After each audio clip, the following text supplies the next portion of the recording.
I've known you longer than I've 15 known my own years. bandmates. Wow. Yeah, you're right, mate. I mean, For I'm an sure. honorary member of JLS, right?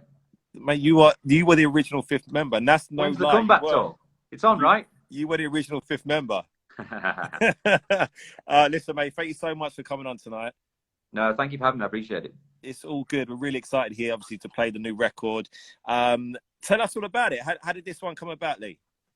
I went over to Sweden and I went to a studio actually where we wrote "What Makes You Beautiful," and it brought back a lot of fond memories for me. And I've been working with Carl Falk, who also wrote "What Makes You Beautiful," and yeah, I mean, I just tried a bunch of different vibes, and I mean, you know, it's tough as a solo artist to kind of settle on one type of music. I found.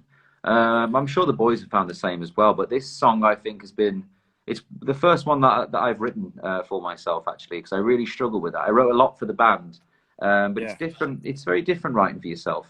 You know, I don't feel like I know myself all that well. I'm still getting to know myself. So it's yeah, it's been a long old process, but I feel like we've really settled onto something here, and I love this song, and it's turned into something much bigger than I thought it would. You know, being on this next Disney film, which is fantastic, which is Ron's Gone Wrong. So who's Ron, by the way? Ron is a tiny robot. Now, the funny thing about this song is when I wrote it, I was like, now I don't know the technical term for it, but I was like, can we put like a vocoder, like weird voice on this part of the song? It's like, you know, the Daft Punky sort of thing. But now it's almost like the robot singing with me, and that was just a happy accident. Do you know what I was literally about to say? By the way, congratulations on writing this. And thank you. This, I've literally just listened to the whole tune. I played it 3 times. I'm getting like Calvin Harris sort of, you know, when he did like the R&B stuff with the like Pharrell, the Daft Punk. On all your nights. All that sort of stuff. And then even I mean, a few people probably too young for this, but Blackstreet with the vocoder. Ooh, you know what I mean? Like it's giving me those R&B feels, mate. Congratulations, it's a big record. No, thank you. Honestly, mate, I've never been more excited about a song as I have this one. I mean, obviously because I wrote it as well, which is, you know, a shameless self plug. But yeah, it's it really came together well, and you know, it's one of those quiet songs that when you first write it, you don't really think much about it, but then the more you listen, you're like, oh, actually, this is something, you know. No, it's big. It's always a good feeling, right? Absolutely, for sure. That's always the best way when you leave the studio. It's your birthday this weekend, right? It is, mate. It is. No, I'm only 28. Feels old. Feels old. What are you doing? What's the plans? I actually haven't got any plans yet. I haven't got a single plan. I mean, I think I've partied way too hard recently anyway, so I think I'd better calm down and just chill. Okay. All right, mate. Sweet. Well, listen, we've had so many of your fans, of course, get in touch today. Can we wrap up? Oh, hi, everybody, by the way. Sorry, I'm being so rude. I'm acting like we're on FaceTime, and I completely forgot that there's loads of people watching. Hi, everyone. Oh, that's cool, man. Firstly, can we just clear up? What's the name of the Liam fandom? Do you know what? I've never really got to the bottom of this. I mean, my favourite fandom name is actually Lady Gaga's Little Monsters, which I think is super, super cool. Because I think my name's a bit funky to fit into things. And obviously, you know, I've grown up with the surname Payne, so you can imagine what that was like. So there's many ways we can fit that into different sentences. But I've kind of left it up to these guys, and I've seen a bunch of different ones, but I haven't really landed on one yet. Okay, all right, cool. Well, hopefully by the end of this, we can make this. Keep them coming along the bottom. If I see something I like, I'm going to shout it out. All right, perfect. All right, first question is from Ellie. Ellie says, if you could only listen to one song for the rest of your life, what would it be, Liam? Do you know what? I'm one of those people when someone asks this question, I can never think of a single song. Let's go for, we need something chill that's not going to get on your nerves. Let's go, Holding Back the Years. Simply Red. Simply Red. Simply Red. Okay, I wasn't expecting that, but that's a massive tune. I love Simply Red. That's a huge record. All right, this one from Elise. Has Bear heard your... He's either playing the Frozen game or he has frozen. Oh, did you lose me there? I did lose you just for a second. Oh, sorry, mate. Did you get that or not? Yeah. Okay, are we back? We're back in the room. What was the question? Sorry, boss.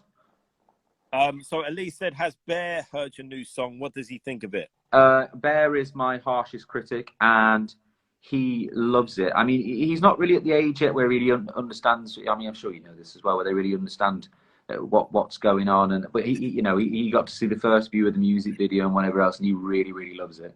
Really loves it. It's great. It's funny because talking about the kids, like we've just got a new JLS hoodie, right? And I gave it to my daughter to wear, and she said, "Dad, it's a bit embarrassing." I'm like, no. Oh no. We're at that point I'm now. not looking forward to that. Oh, Point mine's still cute with it, and he likes to look at stuff, but he also doesn't pay attention sometimes. And I'm like, I made this for you. That's what I'm saying, bro. All right, Kerry, what has been your favorite song to perform? You know what? When I did my Veep shows over lockdown, obviously I was performing online quite a lot, and it was really great to revisit some of these older One Direction songs. Do you know what? Actually, I can't remember the name of the song that I really enjoy performing now, which is not very good because I think I might have wrote it too. Was it a 1D one? Yeah, it was a 1D one, so it's been a while. But yeah, no. Honestly, all of my One Direction set that I did was just so much fun to get back and just revisit those records. And you look at you hear them. I'm sure you're the same. You hear them with a different ear now. It's it's funny because I never did the solo thing, so I'm like, I never sang other parts. You know, I've only sang the band, my part of the band. But for you, it must be weird to sing those songs, but sing the parts that Harry might have sung on Nile or it's a lot of fun. It's a lot of fun. I mean, you know what? We used to fill in for each other on tour all the time, and I think I've only ever had to mime once in a show because no one else could sing the bit more than this, and it absolutely killed me. I hated it. It was like the world's worst secret. I thought everybody knows. Everybody knows I'm miming. So I've sang them quite a lot actually, from when different people were ill, but. No, it's a lot of fun, and you know, I had to take over from Zayn obviously when he left the band as well, and that was tough. Yeah, very very high bits in the songs. All right, mate. Andre, who would you love? I know you've collaborated with a lot of people. Who's next on the list for you to collaborate with? I mean, I'm going to keep saying his name until I'm blue in the face, but it's actually Calvin Harris, which is funnily enough how you thought the record was. Me and Calvin have hung out a bunch of times, but never quite got to make a record. But he's just such a great musician. I mean, I love the way that he can play anything. He's a proper musician, and I'd love to get in a room with him. Love to. All right, he's very tall, isn't he? He's a big boy. It's very emasculating. He's a big boy. Yeah, it makes you look very short. Anyway, garden gnome. No, Lara, when's LP2 coming? When can I expect it, Liam? LP2, to be honest with you, I really don't know at the moment. I mean, the world's changing so quickly around albums and the way we release music, so I haven't really decided how I'm going to release this music this year. Yeah. Because I don't know what you feel. I just feel like it's changing all the time. So I feel like we have to move with the times as well. So hopefully soon, but let's see. Okay, mate, listen, I'm going to do 3 more, right? I'm going to go with... Jessica, what's a song that you've been listening to non-stop? A recent track that you're into? A recent track that I'm into. I mean, the Kid Laroi song "Stay" is it's a big really record. Good. Also, my friend Tom Mann wrote the song "You" for what's the name of the band? No, it was Troye Sivan and you know what I'm on about. Regard. Great song. Great song. Tate McRae, of course. Tate McRae. You know what the worst thing about that is? I actually got offered that song, and at the time, I'm not very good at hearing things for the first time, and I let that song go, and I'm kind of pissed about it quietly. That happens a lot, though, right? It happens a lot. Yeah, your first listen, you just don't know sometimes. Yeah. Okay, 2 more. Abby, if you could make a movie about your life, who is playing Big Payne? Oh, jeez. Let's say, who's David Beckham's son with the blonde hair? Romeo? Or Cruz? Cruz, I think it is. I think he could do it. Okay, I saw a photo of Cruz once because he worked with the same photographer I did, Mert, on one of his campaigns, and I literally saw it and I thought, I don't remember taking that picture. And then I looked and I was like, oh my God, it's not me, because he just had the top of his eyes. It really creeped me out. Okay, Liam Payne, the movie, played by Cruz Beckham. We can see this happening. This is good. All right, Liam, last one, okay. Georgia says, who is your biggest inspiration? Who is my biggest inspiration? That's a big question. I mean, people always go obvious with Michael Jackson on that one, really, don't they? But I'm trying to think back in the day, who was my biggest inspiration? I don't actually know. Oh, actually, that's a really good one. Thanks, Darren. I'd forgotten about that. Frank Sinatra.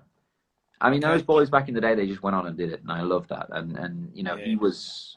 I think I've said this before, but he's the spokesperson of a generation. Sharkskin suit, coolest thing ever. And I know, because I've known you for a long time, that you can do a good Frank Sinatra as well. Fly me to the moon. There you go. There you go. Listen, Liam, we're so excited to play your record. It's going to be played for the first time on Capitol at 5 a.m. Okay, so if you're 5 a.m.